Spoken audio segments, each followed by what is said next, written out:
Assalamualaikum warahmatullahi wabarakatuh. Perkenalkan, saya Nadinta Diwiliani dengan NIM 2404255 dari Prodi Ilmu Administrasi Negara. Pada kesempatan kali ini, saya akan menjelaskan materi terkait konsep ekonomi, ekonomi sebagai ilmu, dan barang atau jasa dalam ekonomi. Materi yang pertama yaitu konsep ekonomi. Ilmu ekonomi merupakan suatu cabang ilmu sosial yang mempelajari berbagai perilaku ekonomi terkait pengambilan keputusan dalam rangka memenuhi kebutuhan hidup dengan memanfaatkan sumber daya yang ada. Materi yang kedua yaitu ekonomi sebagai ilmu. Menurut Adam Smith, ilmu ekonomi adalah suatu ilmu yang mempelajari tingkah laku manusia dalam usahanya untuk mengalokasikan sumber daya yang terbatas untuk mencapai tujuan tertentu.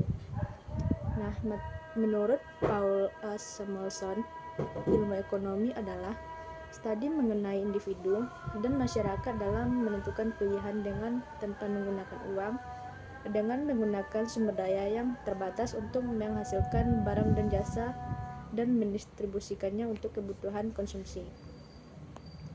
Selanjutnya, menurut J.M. Keynes, ilmu ekonomi merupakan suatu teknik berpikir yang berguna untuk mempertimbangkan sejumlah biaya serta bagian dari keuntungannya. Nah, yang terakhir, menurut Albert L. Myers, ilmu ekonomi adalah ilmu yang mempersoalkan kebutuhan dan pemuasan kebutuhan manusia. Materi yang ketiga, ada ruang lingkup ekonomi. Yang pertama ada ekonomi deskriptif, adalah ekonomi yang menggambarkan keadaan ekonomi sebenarnya berdasarkan fakta dalam perekonomian. Misalnya, krisis moneter yang terjadi di Indonesia pada tahun 1998. Selanjutnya ada teori ekonomi, juga dapat dibagi menjadi dua. Yang pertama ada ekonomi mikro, adalah ilmu ekonomi yang mengkaji pilihan dan interaksi individu yang memproduksi dan mengkonsumsi suatu produk dalam suatu perusahaan atau industri. Misalnya, analisis tentang masalah yang terjadi di suatu pasar, perusahaan, dan harga komoditas tertentu.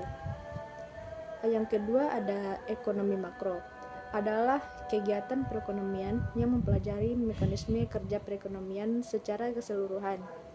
Misalnya, tingkat pengangguran, pendapatan nasional, tingkat pertumbuhan ekonomi. Selanjutnya ada ekonomi terapan, adalah cabang ilmu ekonomi yang menggunakan hasil kajian teori ekonomi untuk menjelaskan fakta-fakta yang dikumpulkan ekonomi. Materi yang keempat ada kegiatan ekonomi, juga dapat dibagi menjadi tiga.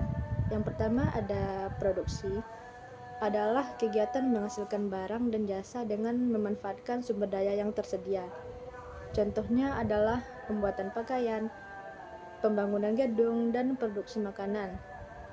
Yang kedua yaitu ada distribusi, adalah proses penyaluran barang dan jasa dari produsen ke konsumen, meliputi penyimpanan, pengemasan, pengiriman, dan penjualan, seperti distribusi pangan dan distribusi obat-obatan.